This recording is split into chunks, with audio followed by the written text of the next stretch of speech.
Hello, everyone. Welcome to the MeanGene Show here on iHeartRadio, powered by Podbean. Friday, April 22nd, 2022, getting you ready for the NFL playoffs. Well, the playoffs are here. We're just going to update you today on everything that's happening so far in the first round of the NBA playoffs. And I am joined by, as always, when it comes time to talk NBA basketball, he covers the Carolina Panthers of the NFL, and he also covers the Charlotte Hornets of the NBA from Ballys Sports Southeast. Please welcome to the show, Dustin Phifer. What's up, Dustin? Hey, what's going on, Gene? How you doing today? Doing great, but you tell me how you're doing, because I know you got some breaking news for us. Yeah, it's some breaking news. Busy day. My phone's kind of going crazy, but right before we hopped on the call here, Gene, the Hornets have decided to fire head coach James Borrego after 4 seasons. So it's kind of a move that needs to kind of be broken down some, because really I think some fans are okay with it, and I think some fans are kind of shocked by it. You got a coach who came in and developed some young players and really had some stuff going in the right direction. I think I told you 2 years ago this team had, or 3 years ago, this team had 22 wins or 23 wins. And last year they had 33, and this year they had 43. So they were going in the right direction. But on the flip side, it's 2 blowout losses in play-in tournament games that really kind of just ended their season abruptly. And I think the ownership and Michael Jordan, that team, is really looking for this young team with LaMelo Ball going into his 3rd year to take this next step and be a legitimate playoff team. And I think they want to try to maybe find a different coach to do that. Well, you know what, Dustin, I tell you, and I've watched the Hornets, man, this year was exciting, this team, because, you know, they were that close to getting into the NBA playoffs. But, man, they had some great games. But, you know, I guess I just didn't look at the collective body of work from Borrego with, 138 wins, 163 losses. So didn't know that in those 4 years that he was, you know, under 500 like that. So, man, when you look at his record collectively, wow, I'm really shocked that they probably kept him this long, though, especially not making the playoffs during his tenure, right? Yeah, we have to remember the first couple of years he kind of came in with the bare cupboard. You know, he had a year before LaMelo Ball. That was the last year of kind of Kemba Walker, and that team was kind of in flux. But I think there's some, and to me, you know, I follow this team close, Gene. There's some ups and downs when it comes to Borrego. The ups about it is he comes from the San Antonio coaching tree, and one thing that we did see, and you know the Spurs do well, is they develop young players really well. And kind of make them again. And he did that. I mean, he did that. Obviously, LaMelo is LaMelo, so it doesn't take much. But he helped develop him into an all-star this year. He helped develop Miles Bridges into a 20-point-a-game scorer. So they've had some second-round picks like Devontae Graham and Cody Martin, who have been success stories. So the young development is there, and that is probably his strongest thing as a coach.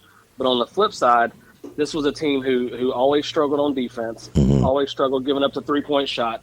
And the biggest thing, Gene, is they always got off to slow starts in games. And I think you saw that in the play-in tournament games that I talked about, where they just got behind too much. And so it was just one of those things. And you said it, Gene, they gave James Borrego an extension last offseason. So they were kind of expecting them to really take that step and be a playoff team this year. And they expected him to be the coach long-term. But I think the way the season ended so abruptly, people may not know this, Gene, but after last year when the Hornets lost to the Pacers by like 28 points in the play-in game, that's all this team talked about was this is not going to happen again. They posted the score outside of their practice facility so they could see it every day, and they made it a point that was not going to be their team this year. And what happened?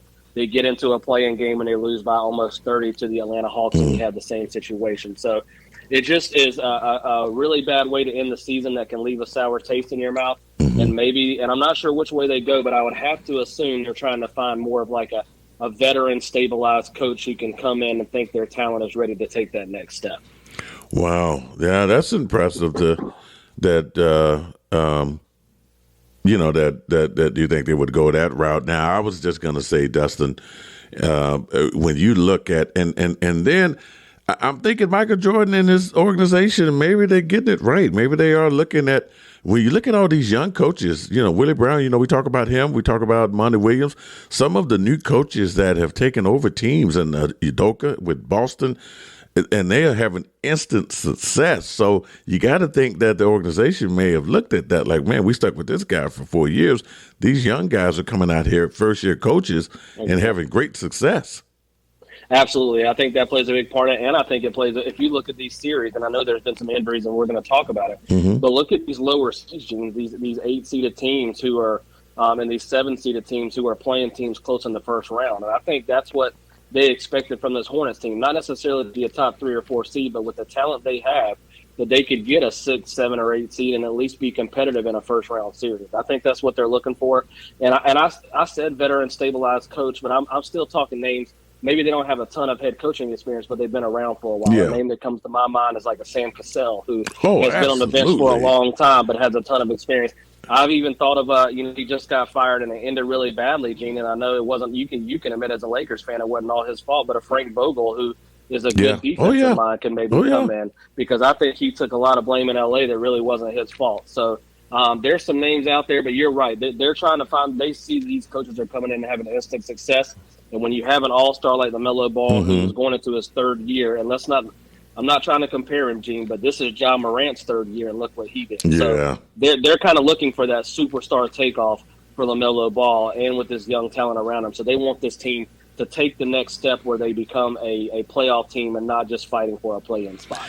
Yeah, they got a tall order, man, because the East is just so dominant now, and those records, everyone basically that got in was over 500, I do believe. Yeah, and it's funny you say that, Gene, because I can't remember the year, but the Hornets had 43 wins. And I think for the last 20 years or so, if you look at it, 43 wins would have been good enough to be top 6 or 7 in the East.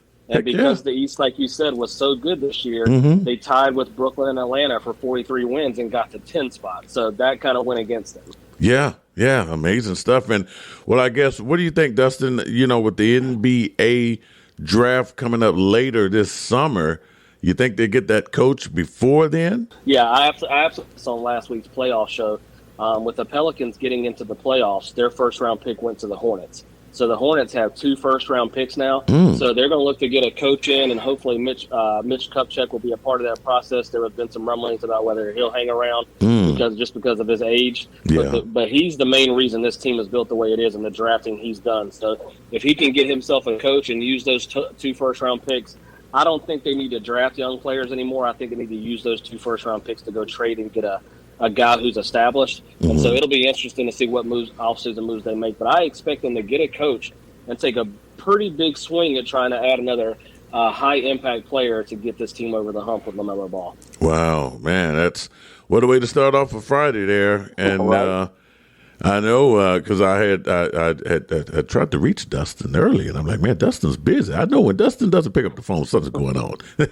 Next thing you know, he's telling me about this breaking news, and as soon as you said it, Dustin, then it's all over the networks now. So very, very interesting news coming out of Charlotte, North Carolina. Well, I tell you what, man, the NBA playoffs are here, and oh my goodness, if you're not an NBA fan, I don't know what you're doing right now. I know the NFL draft is coming up next week. Baseball is kicking, it's just starting. Of course, the NHL playoffs is happening. But right now, you're getting 3-4 games a night maybe. And, Dustin, it's just some must-see TV right now with these NBA playoffs. It is must-see TV. And, we have some series that maybe they don't look like they're like these close series. But most of these games, we've had a couple here and there, but most of these games have had a lot of drama in them, a lot of big-time playmaking down the stretch. And that's what you get with the playoff basketball. You get these teams who are fairly matched regardless of the seeds, but it's whoever can execute down the stretch. And we've seen a lot of these players step up in big-time moments and make some big shots. Yeah, so let's just try to get you caught up right now with the current series in the Eastern Conference, and we'll do the Western Conference. And, of course, we're going to talk about injuries, and we'll talk about last night's games. We'll talk about tonight's games and tomorrow's games, and just, where me and Dustin think this thing is headed. But right now over in the Eastern Conference, so you have the Heat, Miami Heat, the number 1 seed. They lead that series over the Atlanta Hawks 2-0. So they will play tonight, which, Dustin, by the way, this seems like they haven't played in a long time, huh? Yeah, they a couple of these series have a couple of 2-day breaks, but now once you get those 2-day breaks out of the way, these games come fast and heavy. So we should have packed playoff action for this next week or so. Yes, absolutely. So We'll talk about that. We'll break that game down a little bit later tonight. Also, over in the East first round, the 76ers, the Philadelphia 76ers, are one game away from a series sweep over the Toronto Raptors. Now, remember, the 76ers were the 4th seed. The Raptors are the 5th seed. Normally, good competition there, but I don't know what's going on in that series, Dustin. The Raptors was the hottest team in the Eastern Conference the last month of the season. What's going on? Yeah, you got to give a lot of credit to the 76ers. I think they heard all the talk about where they can be ready for these playoffs, and they came out and delivered. And the biggest thing, we knew Joel Embiid would get his, and we wondered about James Harden. And James Harden has just been okay, but it's Tyrese Maxey who has stepped up and been, one of those guys that's really put them over the top these first 3 games. And Toronto blew their chance last game, Gene. They had a huge lead at home, try to make it 2-1, and 76ers came all the way back, and Joel Embiid hits a game-winning shot in overtime, like superstars do. And, now that series is pretty much a wrap. And I expect probably Philadelphia maybe sweep that in 4. If not, they'll go back home and get it in 5. But a good start for the 76ers, who they're not just looking at winning a playoff series. They're trying to make a deep run. They are indeed. So game 4 is tomorrow, 1 p.m. I believe these are Central Times here for that series tomorrow. So Toronto's trying to get their first win of that series. Also over in the Eastern Conference, first round, this series is tied 1 game apiece, and it's the Milwaukee Bucks and the Chicago Bulls, a series that just got interesting all of a sudden. The Bucks are the number 3 seed, and they are also the defending NBA champions. The Bulls are your 6th seed. So, Dustin, I guess the most shocking thing out of this this series here, as it goes to Chicago for Game 3 tonight, is that Chris Middleton is out with an MCL injury, and I think he's expected to be out 2 to 3 weeks. I'm telling you what, Gene, this is an injury that, obviously is, there's the 2 major injuries. We'll talk about the other one on the West in a little bit, but this injury for the Bucks is concerning. I mean, Chris Middleton is their number 2 guy. As much as we talk about Giannis and his greatness and what he does for that team, Middleton is the guy who can, go to the line and make free throws. He can make big-time shots from the perimeter, plays good defense. And so you saw it just in that one game when he went out, how things changed for the Bulls and DeRozan, and how DeRozan was able to get 41. So oh my goodness. I think we're going to have to talk about a little more, but it definitely, I still like the Bucks, obviously, with Giannis. I think he'll step up to carry his team. But it makes this series a lot more interesting, and it puts a lot of pressure on the Bucks tonight here in Chicago, maybe not to get behind in this series, because it looks like Middleton's going to be out for the rest of this first round series. Yeah, and Game 2 did not have the feel of a 3-6 matchup in Chicago. Just, oh my goodness, and there's only a highway that separates these 2 teams, and not a lot of Bulls fans in attendance and at Fiserv, but there will definitely be a lot tonight. So they're going to need, and we didn't even talk about the Bobby Portis injury as well. I don't have an update on that, but he got punched in the eye there and had blood coming out of his eye. That didn't look good at all. Yeah, I saw he took a shot. I think he'll be all right for tonight's game, but you're right. I mean, the Bucks if they have another injury or so, they're really gonna. It's crazy, Gene, how quick it can go if you just have 1 or 2 injuries. We're really trying to make this push for a title to, man, we got to hold on to win this first round series. So it's going to be interesting to see how Giannis responds. But with his guy out, he's going to try to step up and really carry his team. Injuries in the first round put so much pressure on your team. And the same thing if it was in the finals or the conference finals. Injuries, just there's no good time for them. But, man, we'll see what happens with this series tonight as it heads to Chicago. And then the other series in the first round, now the Boston Celtics, your number 2 seed. They have a 2-game lead on the Brooklyn Nets. Of course, basically they've won their 2 games at home, which is what you're supposed to do. And the Nets, wow. The Kyrie Irving situation there, he was $50,000 lighter in the pocket for giving the Boston fans the bird. But they still got on him, Dustin. That I don't know. What do you make of Kyrie Irving and this distraction with the Boston fans? Yeah, it's an interesting situation, with that, and we all know how Boston fans can be. They can be crazy. They can be rabid, and I'm not trying to tell Kyrie how to act because we don't know what all's being said to him, and obviously sometimes fans go way too over the top than they should. But when it comes to something like this, when you're trying to win a champion, and I know they're the 7th seed, but we know Brooklyn with Kevin Durant and Kyrie Irving is trying to be a championship team. And I know there's going to be distractions along the way, whether it's, who you're playing, who you're going against, whatever it may be. But you've got to block that out and know that the only thing that matters is your team in this game. And obviously in that, I think 39 points, he was amazing. But at the same time, I think sometimes you got to block that out a little more and you got to really put focus on trying to win the series. And, they had a lead in game 2, and I don't want to call you out, Gene, but you've got the Nets winning this series, so I want to see what you think. I had Boston, and obviously, like you said, they've only won their first 2 games on the home court, so it's definitely the series is just getting started. But, man, what pressure is there going to be on that game 3? Yeah, I think you faded out a little bit there, Dustin, but you're right.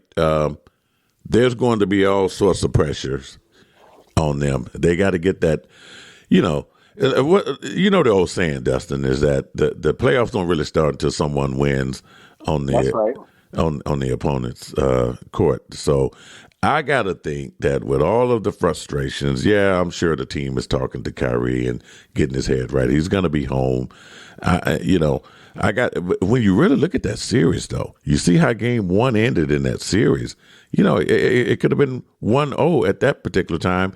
And then when you see how the Nets came out in game 2 of that series, they manhandled them for the first half of that series. The Nets' problem is their problem that they've had all season is that they just have breakdowns when it comes to playing defense. So this series could have easily been 2-0 with the Nets because Boston has had to just really fight their way back. They have not really controlled these games, in my opinion, but they certainly have, gotten the outcome that they wanted to get these 2. So it's going to be interesting to see how they now on the road. They are the visitors, and I think I'm okay with the Nets tying this series up. We're talking about it. They're going to play tomorrow, game 3. In Brooklyn, so I like their chances, Dustin. Yeah, I mean they definitely have a chance. Like you said, both games have been close, but that was one of the reasons I did take the Celtics is because of what you said. What team can get the stops when needed the most, and defense has been thundering. And honestly, you got to give Udoka credit. He is out coaching circles around Steve Nash, and Steve Nash got the job because with Kevin Durant and Kyrie Irving, he had good relationships, and he was a great basketball player, has a great basketball mind. But it almost looks like, and we don't say this much about Kevin Durant because he normally gets his points and stuff and scores anytime he wants. But Boston's up in him playing defense and take tough shots. He was 0 for 10 in the second half of game 2. And it looks like Steve Nash is just relying a little too much on Kyrie Irving and Kevin Durant going one-on-one. Yeah, I agree. I agree with you on that, Dustin. I do agree. You see a lot of that in this isolation type basketball that they play now.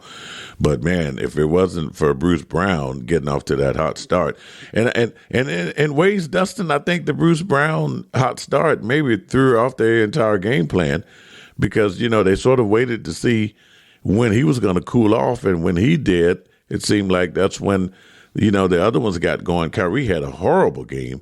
So if it wasn't for the Bruce Brown, hot start, who knows what would have happened. But, yeah, he certainly, and then they did get some more help from the bench with Seth Curry and, oh, my goodness, someone else there. I had looked in the stats. But they did get some help from the bench, which was much needed there. But, I expect them to just, really take charge come tomorrow and get that win. Now, they go down 3-0. We all know the stats on that, right? And I just saw before we hopped on the call that it looks like Robert Williams is going to either be back for game 3 game 4 for the Celtics. Ooh. It's close. Oh, my goodness. Yeah, that's got to be a game changer there, so we'll keep an eye on that series. Well, let's move it over to the Western Conference and get you updated here. The first round series between the number 1 seed Phoenix Suns and New Orleans Pelicans, that series is tied at 1 game apiece. I did not misread that. It is tied at 1 game apiece. And the most shocking series so far, I did not have the Pelicans winning a game over the Phoenix Suns, but we have an injury, and it's a big injury. Devin Booker's out, and Devin Booker's going to be out for a while. So, Dustin, what do you think of this series as it returns to New Orleans tonight? Yeah, it's games, but again, we talked about it with Chris Middleton, and we kind of talked about it on the East. The Bucks are one of the favorites, and now the Suns are the favorite in the West. This is really going to be interesting. I think the Suns have enough talent, obviously, with Chris Paul and Ayton and their young guys with Mikal Bridges. I think they've got enough still to get past this first-round series. But it's got to have you a little worried that your main guy, as much as Chris Paul is the leader on that team, Devin Booker is the go-to scorer. And with him out, and in the NBA, Gene, you just never know. When teams have players like a C.J. McCollum and a Brandon Ingram who can have big nights and fill it up, you never know what's going to happen now. And so the Suns got to be careful. They got to rely on that DNA they had last year to make a finals run, to say next man up and try to get the job done. And I think they will. They were the best record in the NBA. But it definitely does have to put some nerves in you that, you're going 1-1 in New Orleans, and you got to steal a game on the road to make sure you get control back of this series. Yeah, you definitely got to steal a game on the road. You got to get it quick. It's a must-win Game 3, believe it or not. That's kind of weird to say when you're looking at the Phoenix Suns, the hottest team, not only in the West, but the hottest team in the NBA, overall number 1 seed there, so to speak. But we talked about this, Dustin. Willie Brown came from that organization, so he knows this team inside and out. He could scout this team with a Devin Booker, and man, he definitely can scout them without a Devin Booker. So it's going to be interesting. But to see C.J. McCollum brings a different element to this team. And Brandon Ingram, man, this guy, for as frail as he looks like he's just going to break something every time. He falls on the floor, takes a shot. He is solid. He is consistent and has just a sweet release, a sweet shot. But man, I tell you what, if they go up 2-1, and I think this series is already going to go 6, maybe even 7, and unnecessarily, it's just going to put so much pressure on the Phoenix Suns because they, would certainly. Might end up having to, play that extra game, whereas the Mavs, it looked like the Mavs is probably going to win that series. We're going to talk about that one next, but no one saw this series being extended. Yeah, nobody did, and they're also, even though they're not in the Phoenix is probably sitting there looking at probably Golden State, who is probably the second biggest threat in the West, and they're handling their business in a 3-0. So, it's not only when you're a team trying to win a championship, it's not just about winning the series. Like, Phoenix probably winning a 6 or 7, but if you can take business earlier and get that extra rest, especially for a veteran guy like Chris Paul, that's going to help out. So like you said, their sense of urgency tonight needs to be huge, and a huge props to Willie Green and what he's done in his first year with the Pelicans. To have to deal with the whole Zion situation, Brandon Ingram's been hurt, but he's finally back. They get C.J. McCollum. What he's done after they started 1-12. They started 1-12, Gene, and now they're with the next game with a chance to have a first-round playoff series lead. So it's good that New Orleans should be rocking, and like you said, we'll see what the Suns are made of, even without Devin Booker, because it's now or never to get that sense of urgency to get Game 3 on the road. Yeah, they got a bench, so I give them the win tonight because they got a bench, and we'll probably break it down a little bit more, but they do have a strong bench there. And then the next first round series in the West is the number 4 seed Dallas Mavericks and the number 5 seed Utah Jazz. And I know I probably upset a lot of Jazz fans with because I did an update the other day, and then I even posted some stuff on social media last night. I don't know what it is with the Jazz and the Denver Nuggets when it comes to the NBA playoffs, Dustin. I can't put my finger on it.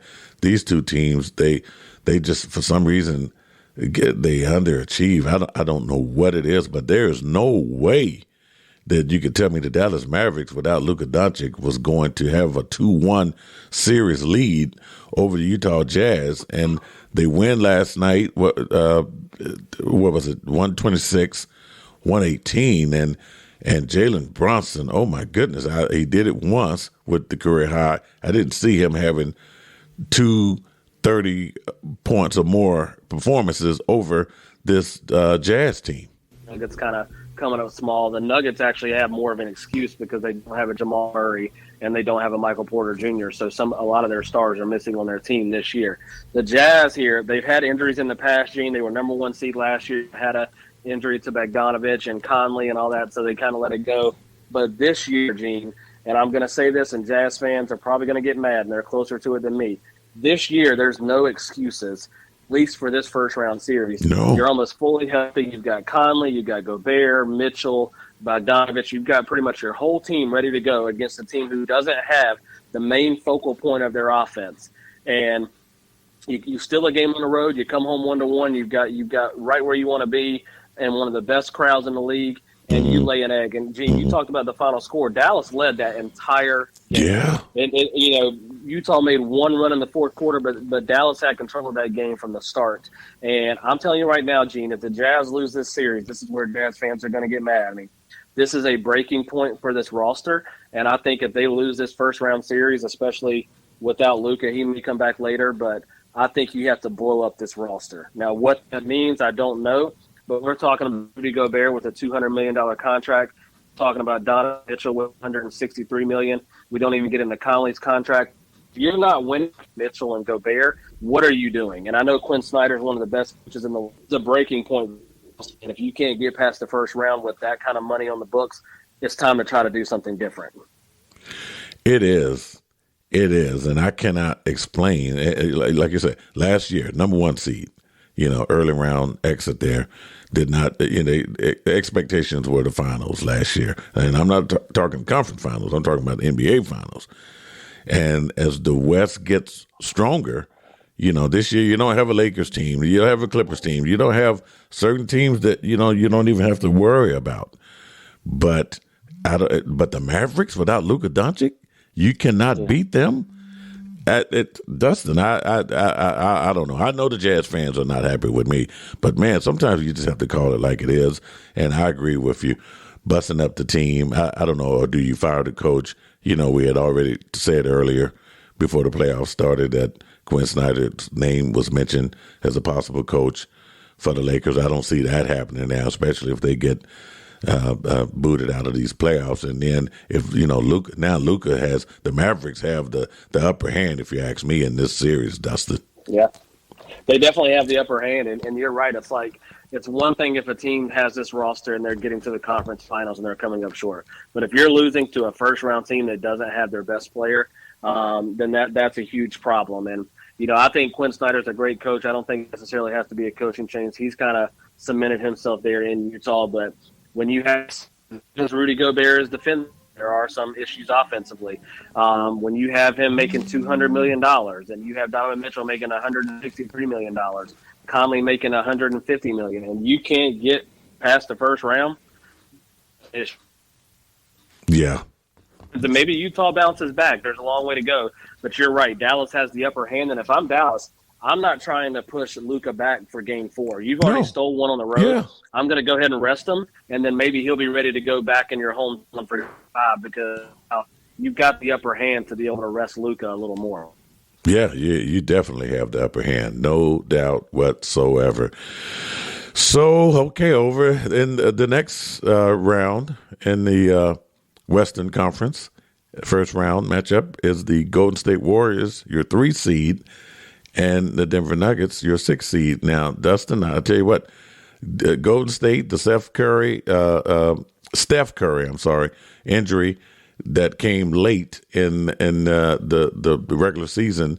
As we watched the Golden State Warriors fall from that 2 spot down to that 3 spot, but man, the Golden State Warriors are back now. They call it the pool party with Jordan Poole, Klay Thompson, and Steph Curry.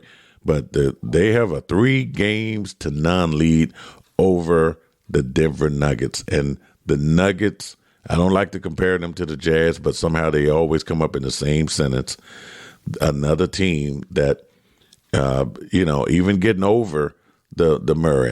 You can't replace a Jamal Murray. I understand that, but Denver still, they would never be less than a 5 or 6 seed in the conference. Same thing with the Jazz. You're just not going to see them that, but something, the playoffs are the kryptonite for these teams. Denver is on their way out of the Western Conference playoffs. They are, and you're right. I can Paul Murray, definitely they've come up short and things like that. This year, I think it was just a combination of things. You didn't have Jamal Murray for the whole season. You didn't have Michael Porter Jr. for most of the season. You're really relying a lot on Jokic to do what he can. The bench is not that deep, and then you run into a juggernaut like Golden State. Like, we know Golden State didn't finish the season that strong, Gene, but we know how much Golden State and that big three of Draymond, Clay, and Steph were itching to finally play playoff basketball together again. And it's kind of one of those things where they, we're not saying people skate through the regular season, Gene, but this team's built up enough of a championship pedigree that they know that it's time to flip the switch when the playoff comes on. And they haven't been able to play together for 2 years because of Clay, so they were ready for this moment. And when you have those three, and then like you just said, you add in what Jordan Poole's doing, that makes this team very scary. And I was going to say this before even Devin Booker got hurt, but at this moment, they are my favorite to come out of the West, because that is just a dangerous lineup. They got a new depth lineup that they throw Jordan Poole in. And I'll tell you what, they just have so many different ways they can beat you with how these guys are playing, that they probably are playing some of the scariest basketball in the playoffs right now. They are, Dustin, and it's just remarkable. And, when people, I think someone was asking me about Steve Kerr as a coach, and is he really a good coach? And I said, hell yeah, he is, because first of all, he has worked under two of the greatest coaches in basketball history, with Phil Jackson and Greg Popovich. What's that, like 16, 17 championships between those coaches? And he's been around some of the greatest players in the NBA. So, yeah, Steve Kerr knows exactly what the hell he's doing. And they drafted well. I don't know how the rest of the NBA sat and watched the Golden State Warriors get 3 first-round picks. And I think people just, wrote them off. Once Klay Thompson got hurt again, and no one saw it coming. But this team was already ready. They just went on pause, as far as I'm concerned. But, man, they are scary. And, yeah, I'm going to have to agree with you. One reason why we did not make our picks all the way, through the finals, you can't do it, because you're going to run across a team that's going to be hot as hell. And this team is scary. And shame on the Nuggets. And what do you think is going to happen with the Nuggets? Yeah, it's going to be interesting to see what happens. I mean, I think Mike Malone's a really good coach. Like you said, they've come up short. I think their main priority is going to be making sure they can get Jamal Murray and Michael Porter Jr. back. But the other thing they need to do is they really need to add some depth to that bench. You talk about benches like Phoenix Suns and Golden State Warriors. I know they've got an MVP type player. He could obviously possibly win the MVP 2 years in a row with Jokic. He's unbelievable. But he had 37, 18, and 5 last night, Gene, and they still couldn't win that game. So you've got to have some pieces around him. So hopefully they get Porter Jr. and Murray back to that starting lineup. But the thing is, people don't realize it, Gene, and you touched on it, and you can touch on it more. It's good to have the stars, absolutely, because that's who's going to carry you down the stretch. But you've got to have those pieces who can step in and really make plays, whether that's, like you said, Jordan Poole, who's a starter now, but he's more of a rotation guy. You think about it, Jim, but they're not like star-level guys. You've got to have these other guys who can help your stars elevate when your stars are getting so much attention. And that's just something that Denver doesn't have right now. They need to try to find some help with Murray and Jokic to give them more help as they go down their roster. Yeah, just amazing stuff, Dustin. And hey, watch out for the Golden State Warriors. They are back. And, we're going to talk in the second round here, their chances of getting to the finals and going up against, the East opponent there. But, man, crazy stuff. So the last series that's taking place over in the Western Conference is the Memphis Grizzlies and the Minnesota Timberwolves. The Grizzlies lead that series 2-1. I've been waiting to talk to you about this one, Dean. And I'm laughing because, wow, I don't know how. This was the craziest game. Hey, Dustin, I put some stuff up on social media. And, have you ever played roulette? Absolutely. It's one of my favorite games out in Vegas. you know when you just have stacks of money and you know you should walk away because you got the money, but you just keep playing. You just keep playing, and then you keep losing, you keep losing, you keep losing. So this game last night between the Grizzlies and the Grizzlies win, by the way, 104-95, but the Timberwolves had two 25-point leads. One in the first half, one in the second half. That's equivalent to just being up in roulette to me, And I don't know what to. And now, if you watch the TNT coverage, Charles Barkley said they were the dumbest team he's ever seen. Now, he said that at halftime. And so, he reiterated that at the end of the game. How, Dustin? How? Yeah. Do you lose these games? I mean, do you lose those leads? I'm looking at a screenshot right now, Gina, of what you just said. In the second quarter, with 9 minutes and 36 seconds left, the Timberwolves had a 47-21 point lead. So they had in the third quarter, Minnesota had a 79-54 lead with 2:57 left. So with 2 minutes and 57 seconds left, they had a 25-point lead in the third quarter. And they lost. They didn't just lose at buzzer, they lost by 9. Yeah. So it is pretty incredible what happened there. And honestly, Gina, he's going to tell you how he feels. It's just, and you can use the young team as an excuse all you want, but Memphis is a young team as well. And sooner or later, you just got to take some blame. I really didn't like what I saw from Karl Anthony Towns last night. He only takes 4 shots in the game. They ask him after the game, how come he only took 4 shots? And he says, next question. You're hearing God. You can't say that you're young. Yeah. I know it's your first playoff experience, but you've got to kind of be the guy to that team that steps up and takes ownership. And when somebody asks you as the star player of the team, what was the reason for 4 shots, you can't say next question. Yeah. And it just shows some immaturity. And honestly, the way Minnesota handled that game, they started off like gangbusters, and they were actually like talking trash to Memphis about how they were back in Minnesota and they were going to dominate now that they're back at home. For you to lose a game like that is about as bad as a look as it can get. And it almost makes me feel like this series might be over in 5 because I don't think Minnesota understands what playoff basketball means right now. No, they showed it last night. And Karl Anthony Towns, let me tell you, I can tell you exactly why he said next question, because this guy has he when he gets in foul trouble, it's it. He's checked out. There's no way he can balance his game yet. He doesn't know how to play. And every time that they have a bad game, I don't know what's going on. I don't know. Now, this probably could be, you can blame coaching, but I don't know. Karl Anthony Towns does not know how to play when he has foul problems. And to only take that many shots, you got to think this guy is big and dominant, and he can just control the paint like no other. But this loss is going to hurt and sting. And I do agree with you. And I have, I'm not going to change my pick here, but man, this game last night was just so embarrassing. And the only thing they can do is try to redeem themselves. But I think Memphis has 6 or 7 players in double figures on any given night there.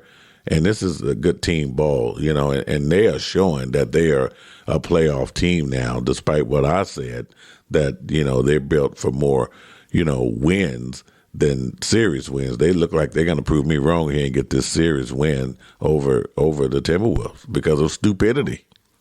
Yeah, and I think, obviously the Minnesota has a game at home, so maybe they can right the ship to tie this series. But I just think that's one of those games last night where it's not just one loss. When you blow multiple 25-point leads, that's one of those ones that's going to carry over and really going to hinder, especially a young team like Minnesota. And the way they're handling it, they're not handling it like, okay, we screwed to move on. They're kind of making excuses. I just don't like the way it sounds. And yes, Ja Morant had a triple-double last night, but Gene, they won that game, and he was only 5 for 18 shooting. So, listen, if Ja Morant's going 5 for 18 on his worst still night, winning game, so I just don't like the way this looks. Maybe Minnesota will get more game, but I think this kind of gave the confidence to Memphis to say, hey, okay, we know what we do now. We can close out this series and move on. Yeah, because they have reclaimed home court advantage, and and right now Minnesota's going to play with this. No lead is safe. No lead is safe. because you're going to give it back. You're going to find a way. And if Karl Anthony Towns is not actively in this game, if he's not putting up a double-double, they would not win. They just won't win. They won't win the game. They won't win the series. He has had 2 games where he has put up, a bad performance, and it resulted in losses. So Anthony Edwards is a young guy. Some other guys are young on that team, but if you're a 7-year vet, I know you haven't had a lot of playoff experience, but if you've been in the league 7 years, Karl Anthony Towns, you should know, A, like you said, how to play with foul trouble, and B, how to handle these situations when you have a bad game. And it just was a bad look last night. So we'll see what happens in Game 4. Does this give any sort of leverage to what Jimmy Butler said years ago when he was with that Minnesota team? He said they were lazy. He said they just, you remember when Jimmy Butler was with Minnesota and all of a sudden he got out of there. But Karl Anthony Towns was on that team. Now, he was a much younger player. But I thought about that, last night and watching them, because they just, I don't know. I just don't know. But, man, that was embarrassing. Those fans should have booed them out the gym. And I don't know how they come back from this, because right now I can't trust any lead they get. That certainly can't trust. They'd have to be up 40 for me to believe they're gonna have a chance to win a game, Dustin. Yeah, absolutely. And you're right about what Jimmy Butler said. And Karl Anthony Towns, I'm not trying to hate on him, make this hate on him the whole show. Yeah, he's a great player. He is. He's a great player and having an impact to help your team win. And it just seems like sometimes he skirts that line too many times, where he gets good numbers, but it doesn't impact the game enough, like you said, for them to really get a win. So yeah, I mean, if you pissed off, but man, just tell it like it is. I sucked tonight. I had a bad night. Yeah, you just can't. That's not fair for the media. Guys trying to do their job. Those questions are valid. They're coming. So just answer the question. What happened? Why did you? And Gene, we know as a media, we don't mind admitting when the media asks a dumb question. Oh yeah. But if you're the highest paid player on a team and you only take 4 shots in a playoff game, that's a pretty valid question as to why you only had 4 shots in a game. You got to get it, man. That reminded me of when I went up to Charles Oakley when he played with the Toronto Raptors. I think in his last couple of years of playing, they were winning a game over the Clippers by 20-something points, and they lost by 20-something points. So I went in the locker room and asked Charles Oakley, what happened? You guys were, and man, he gave me, I think Karl Anthony Towns probably, I wish I would have got the next question, but no, he cursed me out. I'd never forget that, Dustin. that sounds about right for Charles Oakley. Yeah, and George Karl was the coach of that team that time, so I'd never forgot that. So I guess when it comes to 20-point deficits and leads like that, I'm probably not going to go in the locker room anymore, because I don't like my personal experience. But Towns, this guy, too much talent there for them to be doing what they're doing. And hey, and this was a series where I thought Patrick Beverley would be. I was more worried about him, but he's actually been a Rhodes Scholar. I know, and I'm going to be curious to see Game 4 and how they respond, because if you're going to take that stance of next question, then you better on the court. Yeah, absolutely. So, well, Dustin, hey, just sort of looking at where things are actually going to go here. Let's stay in the West, because right now, the winner of the Suns, Pelicans, they're going to play the winner of the Jazz and the Mavericks. So who we going to see in the conference semifinals between those? I think this will be a good quick segment, Gene, to see if either of us feel like we need to change any picks on what we picked. So I think we both had the Suns. We both actually had the Jazz because we thought Luka was going to be out. But I like the way the Mavericks are playing, and they're going to get Luka back. So, yeah. I like the Suns, and I think the Mavericks are gonna. I think the Mavericks know what they need to do, and I just think the Jazz are in big trouble. So I see the Suns and the Mavs moving on to the next round. Yeah, and you know what? This is going to be interesting, because Irvin Magic Johnson said, "Watch out for the Mavericks." Now, of course, when he said that, he had Luka Doncic in mind, but this thing just might play out in the Mavericks' favor, especially with no Devin Booker, man, the Mavericks could find themselves in the Western Conference Finals. So we'll keep an eye on this series. Yeah, we'll keep an eye on that. But I got to agree with Matt. I got to agree with Magic, Gene. I'm not going to pull a shirt or prediction, but I'll tell you, if Luka's healthy, that's one I really got to think about. Yes, indeed. And then the other series there, the Golden State Warriors and the Nuggets, and then the Grizzlies and the Timberwolves. I think we are on the same page here. We expected to see, and I think we are going to see, a Warriors-Grizzlies second-round matchup. I think so, too, now. But I believe you did pick Minnesota on last week's show. Well, so. No, I don't remember that. No, I'm just kidding. Okay. Yeah. No, I think so, too. I think, obviously, Golden State at 3-0. They know what they need to do to handle business. And, of course, I think Minnesota really just blew their chance last night. So what a matchup that'll be.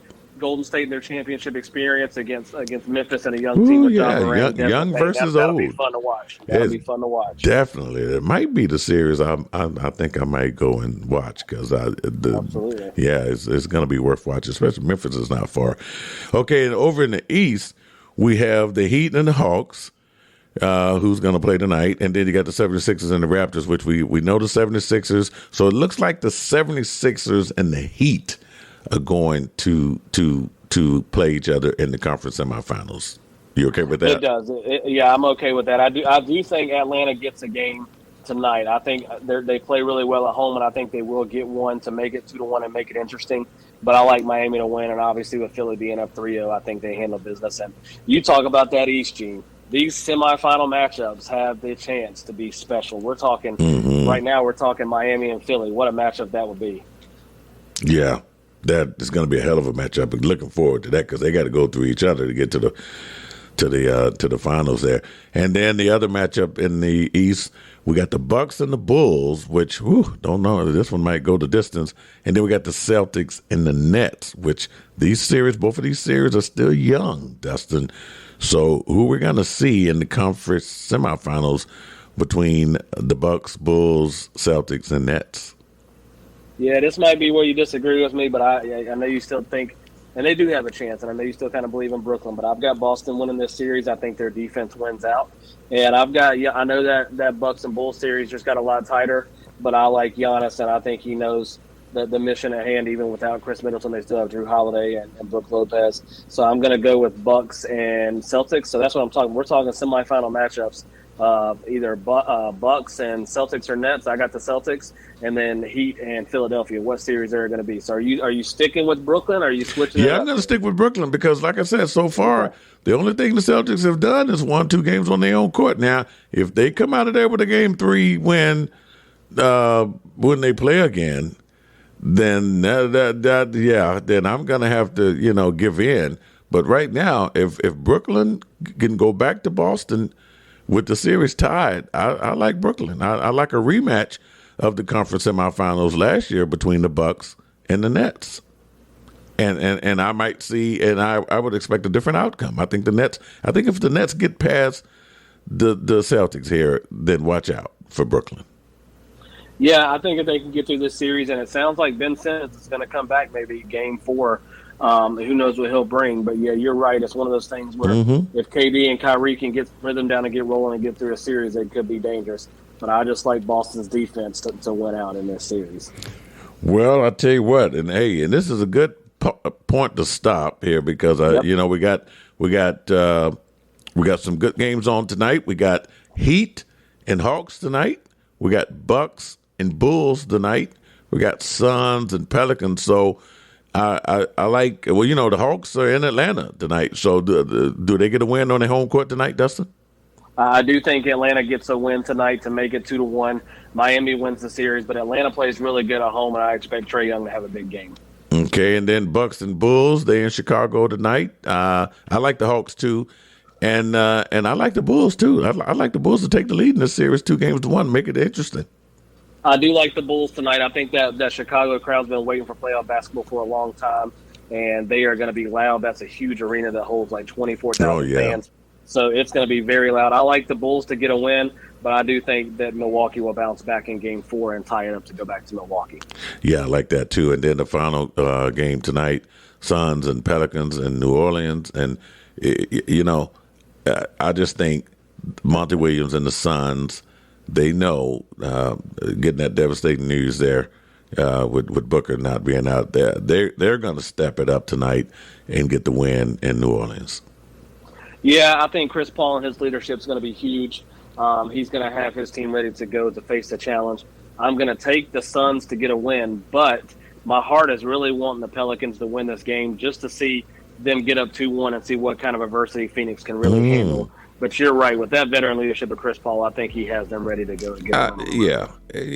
He's good for, one win the series. And I go as far as saying he's going to have a big game tonight. So, all right, Dustin. So we got through the show. It was a little choppy there. So we worked that out. I don't know the technology here. Could have been on my end, but we'll work that out, Dustin. We'll get that straight. But we got this show complete. It's done. It's out of the way. So everyone can get on to what they got going. We had to get this on tape here before these games took off tonight. And just, we want to be honest with you, okay? Because I know Dustin's going to give me a hard time about this Minnesota. So I'm going to take that lick, man, because, last night I have nothing to say after last night. But anyway, folks, Dustin, hey, man, as always, thanks for coming on. And we're going to be texting. We're going to keep in contact this weekend here. That's right. We got to talk about them, see what happens. And like you said, sometimes there's some technology issues, but we'll be ready to go next week to talk about it again. Oh, absolutely. So, folks, hey, enjoy the rest of your Friday and your weekend. And we'll see you back here next week on the MeanGene Show right here on iHeartRadio, powered by Podbean.